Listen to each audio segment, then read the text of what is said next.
Hey, welcome back. I'm Ivanu sir from Arya foundation coaching institute. देखिए दोस्तों, आज हम इस वीडियो में डिस्कस करने वाले हैं आपके साथ प्रेपोजिशन की क्लास। साथियों, आपको प्रेपोजिशन समझ में नहीं आया होगा। अगर आप यहाँ आए हैं, पहली बात तो आप पढ़ने आए हैं, शिद्दत से पढ़िए, आसानी से पढ़िए, बिल्कुल एक एक शब्द को देखते हुए, पढ़ते हुए, विद एग्जाम्पल करते हुए आगे बढ़ना है।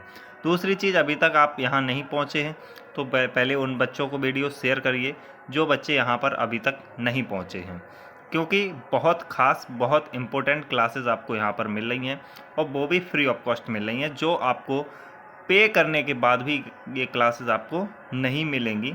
तो साथियों, इसलिए वीडियो को शेयर ज़रूर कर देना अपने सभी साथियों में, ईमानदारी से शेयर कर देना और ईमानदारी से लाइक भी कर देना। चलिए मैं बात कर लेता हूँ। आखिर प्रीपोजिशन की ये पहली क्लास है, अभी से आप जुड़ गए हैं तो बहुत अच्छी बात है, और अगर यहाँ से नहीं जुड़े हैं तो पहले क्लास बंद करिए, उसके बाद क्लास 2 करिए। ऐसे धीरे धीरे करके सारी क्लासेस को आगे बढ़ाया जाएगा। चलिए दोस्तों, मैं बात कर लेता हूँ प्रीपोजिशन की। प्रीपोजिशन आखिर होता क्या है और ये पढ़ना ज़रूरी क्यों है। देखिए मैं बात करूँ प्रीपोजिशन की, तो यहाँ से क्वेश्चन ज़्यादा बनता है। क्योंकि क्वेश्चन ज़्यादा क्यों बनता है? क्योंकि एरर सेंटेंस में जब छोटा होता है तो स्टूडेंट की समझ में कम आता है, और एग्जामिनर ये चाहता है कि बच्चे को समझ में ना आए और वो क्वेश्चन को गलत करके आए। लेकिन इन्हीं छोटी छोटी चीज़ों को आपको पकड़ के आगे बढ़ना है और प्रीपोजिशन अपना बहुत शानदार लेवल पर करना है, क्योंकि सबसे ज़्यादा यूज इसी का होता है सेंटेंस के अंदर। और छोटे छोटे जो हमारे सेंटेंस होते हैं उनके अंदर प्रीपोजिशन आपको काफ़ी ज़्यादा देखने को मिलता है। तो चलिए, आखिर प्रीपोजिशन करता क्या है, अब हम इस बात को समझ लेते हैं और फिर आगे बढ़ते हैं। देखिए, प्रीपोजिशन, सबसे पहले तो आप क्वेश्चन करेंगे सर प्रीपोजिशन क्या होता है, तो मैं आपको बता दूं, प्रीपोजिशन कुछ नहीं है। ये क्या करता है, देखिए आपको टीचर ने अभी तक क्या किया, रट्टा मरवाया। अब आपको रट्टा नहीं मारना है, आपको क्या करना है, पढ़ना है। और किस तरीके से पढ़ना है, ये बिल्कुल तरीका यूनिक आप अपना बना लीजिए एक, और उसी तरीके से आप पढ़ते हुए आगे बढ़ें। देखिए, अब प्रीपोजिशन क्या करता है। प्रीपोजिशन, मान लीजिए ये दो फोटो हैं आपके पास, ये क्या है, दो फोटो हैं। तो प्रीपोजिशन क्या करेगा, अब जब ये दोनों चीज़ें एक परिवार में आ जाएंगी, एक घर में आ जाएंगी, तो इनका कुछ ना कुछ संबंध बनेगा। अब उसी संबंध को, जो यहाँ पर आपके घर में ये चीज़ें आएंगी और बीच में ये जो संबंध बनेगा, उसी संबंध को हम क्या कहते हैं, प्रीपोजिशन कहते हैं। सर कैसे, समझ में नहीं आया? तो फिर से एक बार समझ लीजिए। मान लीजिए ये एक टेबल है और ये एक बुक है। ये क्या है, बुक है, और ये एक टेबल है। बिल्कुल बेसिक से बता रहा हूँ आपको, इतने प्यार से, बिल्कुल बच्चा भी एक होगा ना, वो भी अब उंगली पकड़ के चलने वाला है, उंगली पकड़ के चलने वाला है एकदम से। तो दोस्तों, वीडियो को शेयर ज़रूर कर दीजिए, क्योंकि बिल्कुल बेसिक, यानी इससे ज़्यादा बेसिक और कुछ नहीं है। तो यहाँ पर ये क्या है, टेबल है और ये बुक है। अब इन दोनों का हमको क्या करना है, मिलन करवाना है। तो मिलन करवाने के लिए इनको आपस में मिलाना पड़ेगा, आपस में एक दूसरे के नज़दीक लाना पड़ेगा। तो इनको ले आए हम, क्या किया हमने, बुक को क्या किया, टेबल के ऊपर रख दिया। अब यहाँ जो ऊपर शब्द यूज हुआ है, हालांकि ऊपर शब्द न भी यूज हो, ये भी कह सकता है एग्जामिनर कि किताब टेबल पर है। तो पर जो है ना, ये पर, यही संबंध बता रहा है। तो इसी शब्द को हम क्या कहते हैं, प्रीपोजिशन कहते हैं। तो चलिए दोस्तों, अब आपने समझ लिया होगा प्रीपोजिशन क्या है। तो एक एक करके अब अपना प्रीपोजिशन शुरू करते हैं। दोस्तों, इससे पहले कि आप अभी तक अपने वीडियो को लाइक नहीं किया तो लाइक कर देना और चैनल को सब्सक्राइब कर लेना। चलिए आइए देखते हैं इसी कड़ी में। अपना पहला जो वर्ड है, प्रीपोजिशन है, वो एक है इन और एक है इनटू। कहाँ पर हम इनका यूज़ करेंगे, कहाँ पर इनटू का यूज़ करेंगे, इन दोनों में बहुत ज़्यादा कन्फ्यूज होता है। और हालांकि जितने भी प्रीपोजिशन हैं सभी में बच्चों को कन्फ्यूजन मिलेगा, आगे आप देखेंगे। तो चलिए पहले समझते हैं हम इनको। इन क्या करता है, in denotes at rest. At rest का मतलब है, जब भी आप, मान लीजिए ये आपका एक कमरा है, रूम है, और ये आप हैं, आप इस रूम में पहले से मौजूद हैं, यानी यहाँ पर आप हैं, अब लेटे हैं, बैठे हैं, क्या कर रहे हैं, ये नहीं, कुछ नहीं जानना आपको। क्या करना है आपको, सिर्फ प्रीपोजिशन यूज़ करना है। तो यहाँ पर जब किसी चीज़ के अंदर कोई चीज़ रेस्ट कर रही होती है तो वहाँ पर हम क्या करते हैं, इन का यूज़ करते हैं। वहाँ पर हमको क्या करना है, इन का यूज़। जब किसी चीज़ के अंदर कोई चीज़ रेस्ट हो, आराम मतलब रुकी हुई हो, स्थिर हो, उस चीज़ के साथ हम क्या करते हैं, इन का यूज़ करते हैं। सर इनटू का यूज़ कब करते हैं? तो आराम से समझिए, इनटू का यूज़ हम जब करेंगे, जब मान लीजिए आप कमरे में जा रहे हैं, ये कमरा है, आप इधर से जाना शुरू किया, आप कमरे में एंटर कर रहे हैं। तो यहाँ पर आप मान लीजिए एंटर कमरे में करने वाले हैं या थोड़ा बहुत एंटर कर चुके हैं, तो यहाँ पर मोशन की स्थिति में, यानी आपको जो है मोशन में है, चाल में है किसी में, तो वहाँ पर क्या होगा, यानी आप रुके हुए नहीं हैं, कमरे में अंदर जा रहे हैं, प्रवेश कर रहे हैं अंदर, तो वहाँ पर हम क्या करेंगे, इन टू का यूज़ करेंगे। ओके, समझ गए? चलिए एग्जाम्पल से पकड़ने की कोशिश करते हैं। एग्जाम्पल यदि मैं लूँ, she is in the library. She is in the library मतलब कि वो लाइब्रेरी में है, मौजूद है।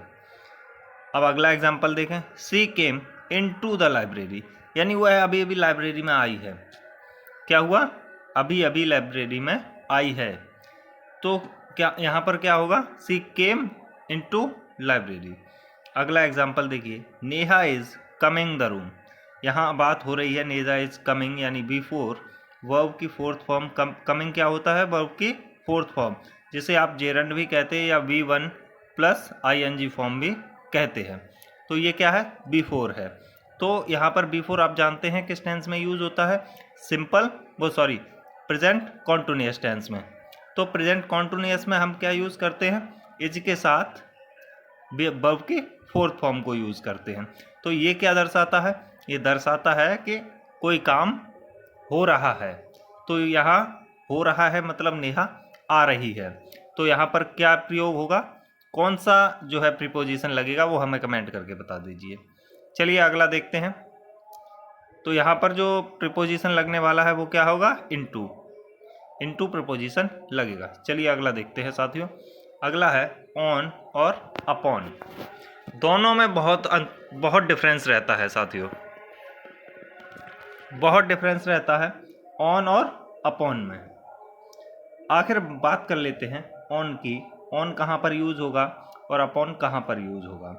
On is used for things at rest, यानी ऑन हम किसके साथ यूज़ करते हैं, जब किसी चीज़ पर कोई चीज़ हो, कोई वस्तु हो, तो वहाँ पर हम क्या करते हैं, ऑन का यूज़ करते हैं। एट रेस्ट यानी रखी हुई हो, स्थिर अवस्था में हो, तो वहाँ पर हम क्या करेंगे, ऑन का यूज़ करेंगे।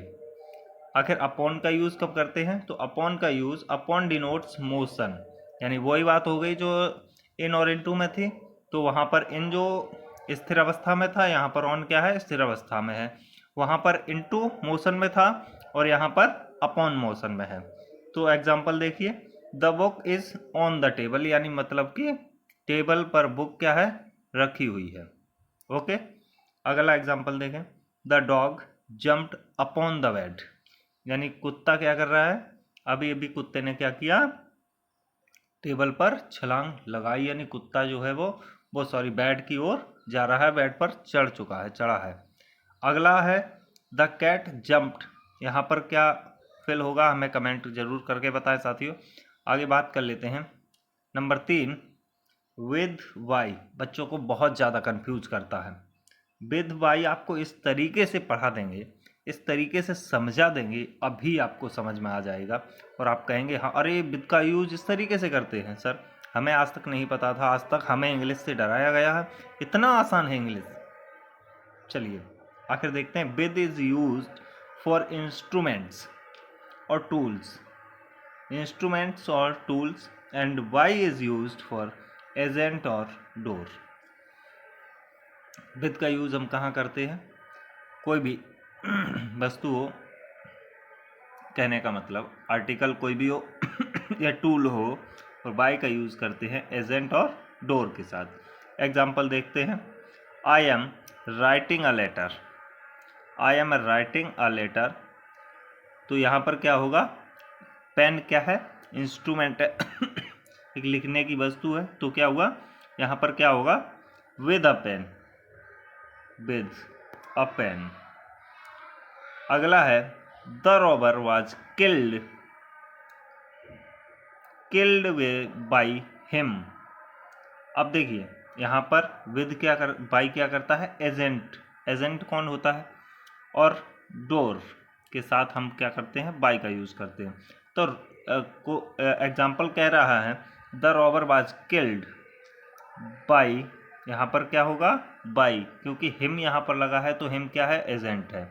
तो यहाँ पर क्या यूज़ होगा, बाई, और बाई के बाद विद एन एक्स।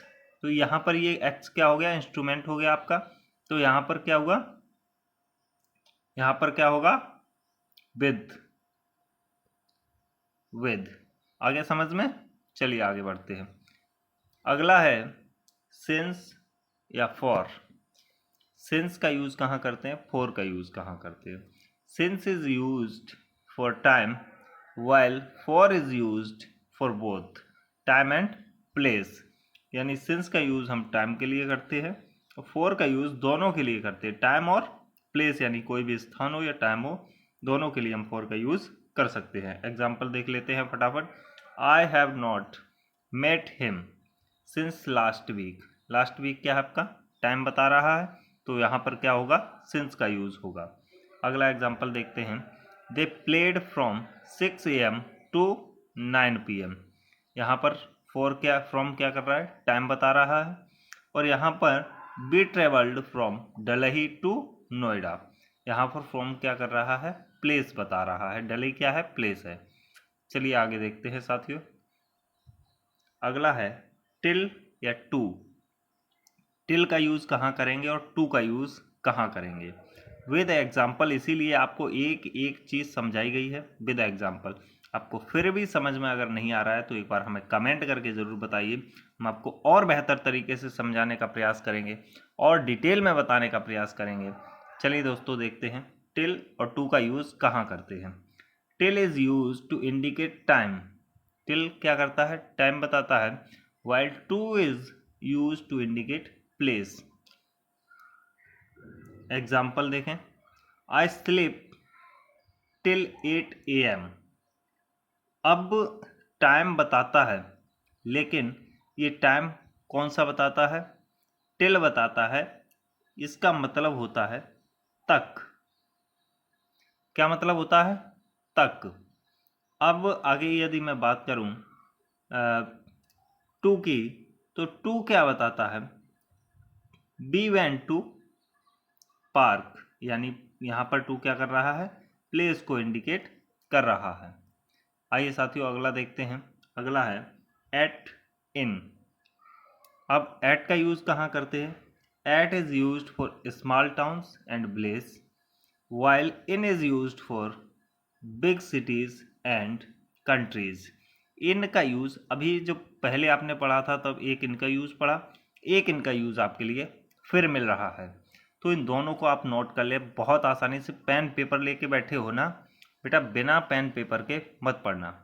एट की मैं बात करूं तो at is used for small towns and village while in is used for big cities and countries. यानी इनका यूज, एट का यूज कहाँ करेंगे, छोटे शहर हो, गांव हो या फिर मोहल्ला हो, तो इन चीज़ों के साथ हम क्या करेंगे, एट का यूज़ करेंगे। और इनका यूज़ बड़े शहरों के लिए करेंगे। जैसे एग्जांपल देखिए, she lives at Mukherjee Nagar. Mukherjee Nagar क्या है, मोहल्ला है एक, और यहाँ पर नेम दिया है। देखिए साथियों यहाँ पर बहुत बड़ा कन्फ्यूज़न होता है, एक मोहल्ला दिया हुआ होता है और एक मोहल्ले का नाम दिया होता है, तो वहाँ पर बच्चे कन्फ्यूज कर जाते हैं। देखिए ऐट का यूज़ आप जब भी करें तो मोहल्ले का नाम दिया होगा, तो वहाँ पर क्या करना है आपको, ऐड करना है। यदि यहाँ पर मुखर्जी नगर जैसे मान लीजिए मोहल्ला है, यहाँ पर मोहल्ला दिया होता, सिर्फ मोहल्ला, तो वहाँ पर आपको क्या करना है, इन लगाना है। She lives at Mukherjee Nagar इन डलही। डलही क्या हो गया, एक बड़ा प्लेस हो गया। आगे देखिए नंबर 2 है पूजा लिव्स इन डलही। तो यहाँ पर क्या होगा, डलही का यूज होगा। और क्वेश्चन नंबर 3 में क्या होगा ये आप हमें कमेंट करके बताएंगे। चलिए अगला है एट इन।